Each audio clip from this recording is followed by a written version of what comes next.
12월 25일 새벽 예배를 하나님께 올려드리도록 하겠습니다. 사도신경으로 신앙 고백하시겠습니다.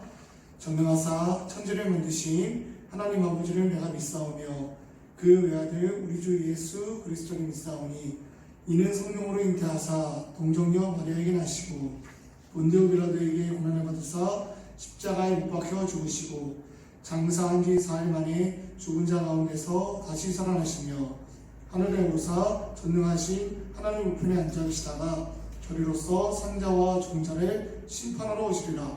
성령을 믿사오며 거룩한 공의와 성도가 서로 교통하는 것과 죄를 사하여 주시는 것과 몸이 되어 사는 것과 영원히 사는 것을 믿사옵나이다. 아멘. 찬송가 288장 찬양하도록 하겠습니다. 찬송가 288장입니다.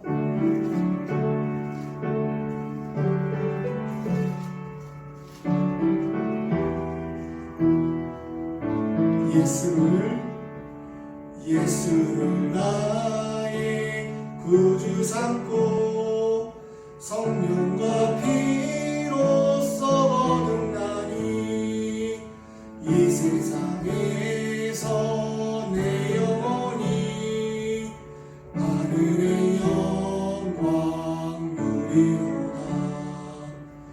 이것이 나의 간증이요 이것이 나의 찬송일세. 나 사는 동안 끊임없이 구주를 찬송하리로다. 온전히 주께 맡긴 내 영 사랑의 음성을 듣는 중에 천사들 완례하는 것과 하늘의 영광 보리로다. 이것이 나의 간증이요 이것이 나의 찬송일세. 나 사는 동안 끊임없이 구주를 찬송하리로. 아멘. 3절 주 안에 기쁨 누림으로 마음의 풍랑이 잔잔하니 세상과 나는 간곳 없고 구속한 주만 보이도다. 이것이 나의 간증이요 이것이 나의 찬송일세. 나 사는 동안 끊임없이 구주를 찬송하리로다.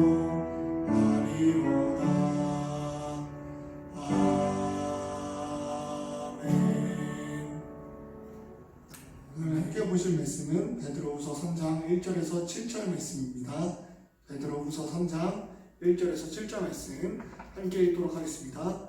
사랑하는 자들아, 내가 이제 이 둘째 편지를 너희에게 쓰노니 이 두 편지로 너희의 진실한 마음을 일깨워 생각나게 하여 곧 거룩한 선지자들이 예언한 말씀과 주 되신 구주께서 너희의 사도들로 말미암아 명하신 것을 기억하게 하려 하노라. 먼저 이것을 알지니 말세에 조롱하는 자들이 와서 자기의 정욕을 따라 행하며 조롱하여 이르되 주께서 강림하신다는 약속이 어디 있느냐.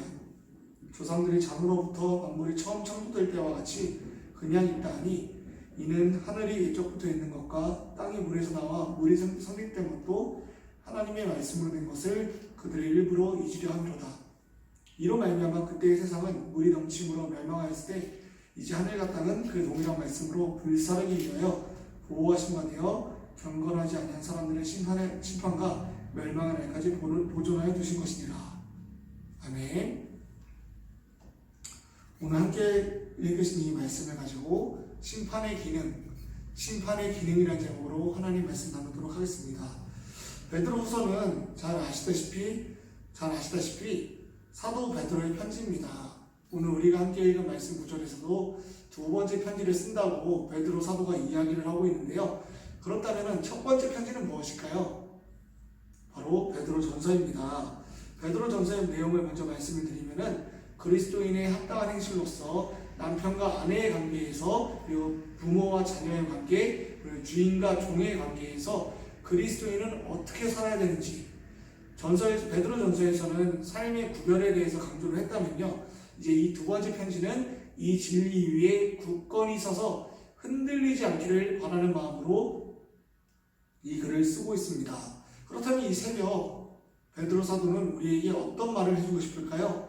우선 첫 번째는 복음은 심판을 포함한다는 것입니다. 복음에 대해서 제 정의가 필요한 시대를 살고 있습니다. 왜 제 정의를 하냐면요, 우리는 복음에 대해서, 복음이 주는 유익에 대해서, 구원에 대해서 한없이 좋게만 말하는, 그래서 생각하지 않는 경향이 있기 때문입니다. 그래서 정작 복음이 무엇인지, 그리고 복음이 주는 참된 유익과 기능이 무엇이며 복음을 외면한 사람들이 무엇인지에 대해서는 생각하지 않는 우리들의 모습을 볼 수가 있습니다. 그렇다면 복음은 무엇입니까? 복음은 구원에 대한 기쁜 소식도 있지만 심판도 있다는 것입니다. 우리에게는 구원이라는 좋은 것뿐만 아니라 구원을 믿지 않는 심판이 있는 심판의 대상들이 있음을 기억해야 된다는 것입니다. 베드로 사도는 기억하라고 이야기합니다. 단순히 그냥 내 말을 기억하라는 게 아니고요, 옛 선지자와 옛 사도들이 가르쳤던 그 내용들을 기억하라고 이야기를 하고 있습니다. 왜 우리는 기억해야 됩니까? 왜 우리는 이 사실을 기억해야 됩니까? 우리가 살고 호흡하는 세상에서 기독교에 대한 이미지는 한없이 추락하고 있습니다. 이제는 내가 믿는 사람이요 그리스도인이라고 말하는 시대는 지났습니다. 이제는 말하고 손가락질 당하기 일쑤죠. 추락하는 이때에 믿음 생활은 조롱당하기 쉽습니다. 사람들은 말하죠. 하나님이 어딨냐? 하나님이 어디 계시냐? 하나님을 내 앞에 데려와봐라 하면서 우리를 조롱합니다. 이때 우리의 마음은 어떻습니까? 부끄럽고 그냥 믿음 있다고 말하기가 어렵고 그 자리를 피하고 싶은 것이 바로 우리지 않습니까? 근데 베드로 사도는요, 우리가 그런 말을 들을 때마다 내 자신을 부끄러워하지 말고 예수 그리스도를 부끄러워하지 말고 오히려 복음을 모르는 저들을 향해서 궁밀한 마음, 불쌍한 마음을 가지라고 권면을 합니다. 심판의 대상이 될 저들, 하나님을 거부하고 모른 채 하는 저들을 향해서 성도인 우리가 궁밀한 마음을 가지라고 권면을 하고 있습니다. 참 어렵습니다. 참 어려워요. 자신있게 이야기하고 인간적으로 나 믿는다고 이야기하고 살아가기가 참 어려운 시대에 살고 있습니다. 그러나 참 성도는요, 이 진리를 묵상하는 자입니다. 부끄러워하지 않고 날마다 묵상하는 자예요. 모두가 손가락질하는 이때에 손가락질하면서 너희는 왜 그러냐 하면서 핀잔을 주는 이때에 우리는 참 진리이신 하나님을 바라봅니다. 사람의 소리는 그 다음이죠. 그분이 우리 삶을 통해서 하나님을 나타내실 것입니다. 그래서 우리는 오늘 구원받은 자의 삶이 무엇인지를 한번 묵상해 보면서 복음은 구원뿐만 아니라 심판이 있으면 아는 복이 있길 축원합니다. 오늘 하루 복음을 다시 생각하면서 이 복음이 내게 주는 유익이 무엇인지를 생각해 보는 것은 어떨까요? 두 번째입니다. 심판은 하나님을 바라보게 합니다. 구원과 심판은 마치 양날의 검처럼 있습니다.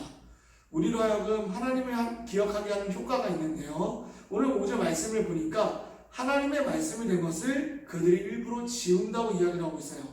베드로는 노아 시대의 예화를 두면서 이야기를 하고 있습니다. 하나님께서 노아에게 말씀하시죠. 심판이 있을 거야. 그리고 노아는 열심히 배를 짓습니다. 배를 만들어요. 근데 노아의 이런 모습을 보면서도 사람들은 쟤는 뭐하는 짓이야 하면서 먹고 마시며 즐기기에만 힘씁니다. 하나님을 외면한 채 살아가고 있는 거죠. 심판의 대상이 되는 이들의 특징은 무엇일까 생각해봤는데 바로 우리 삶에서, 이 세상에서 하나님을 향한 흔적을 지워버린다는 거예요. 그래서 하나님이 하신 일을 지우고 그 자리에 사랑이나 또 다른 가치관을 세워서 그 자리를 대신하게 합니다. 코로나 초창기만 해도 우리 한국교회가 얼마나 뜨겁게 기도했습니까? 근데 정작 이제는 하나님보다 백신을 더 찾고 있습니다. 사람들은 백신을 확보하지 못한 정부를 향해서 비난하고만 있고요. 하나님께는 더 이상 의지하지 않는 우리의 모습을 발견하게 됩니다. 하나님의 일하심에 대한 기대가 사라진 것이죠. 근데 이게 단지 남의 일이 아니더라고요. 저도 그렇더라고요.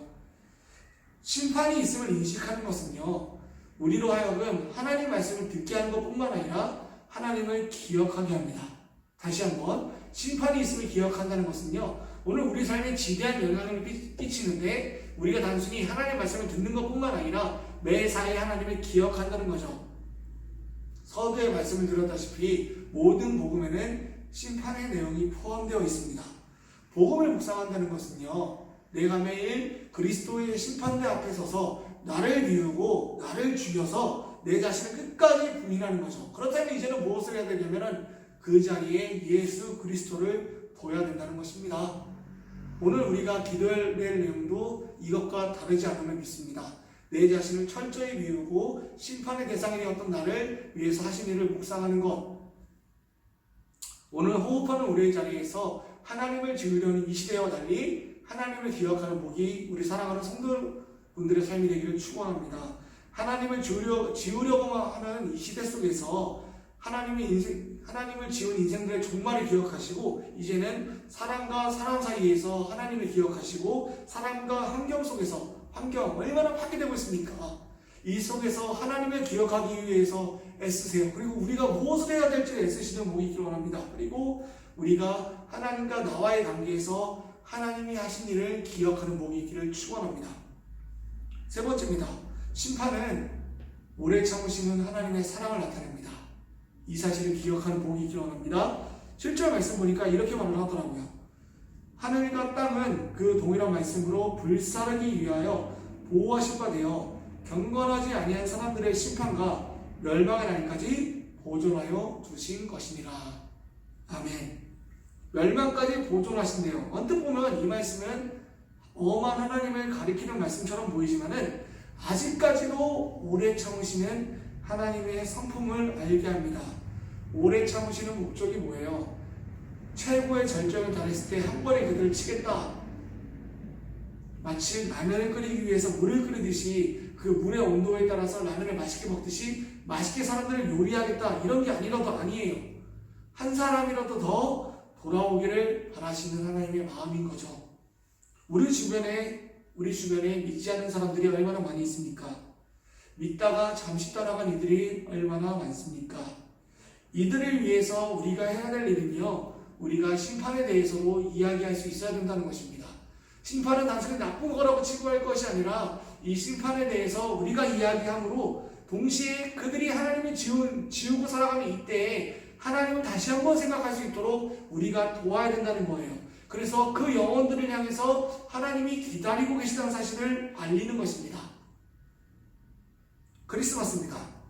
모두가 인연이고 기념일만 집중하고 있는 이때에 그리스도인인 우리는 예수님이 이 땅에 오신 목적을 다시 한번 주변에 알리는 복이 되었으면 좋겠습니다.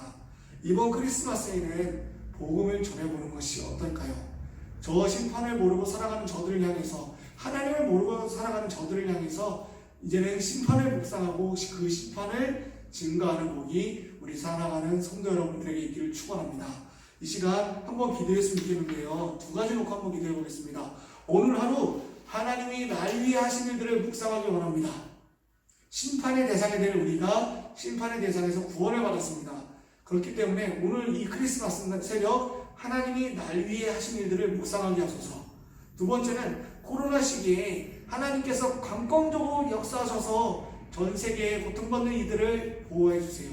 이들을 구원해 주세요라고 기도하도록 하겠습니다. 이 시간 함께 주여 외치시면서 기도하도록 하겠습니다. 주여!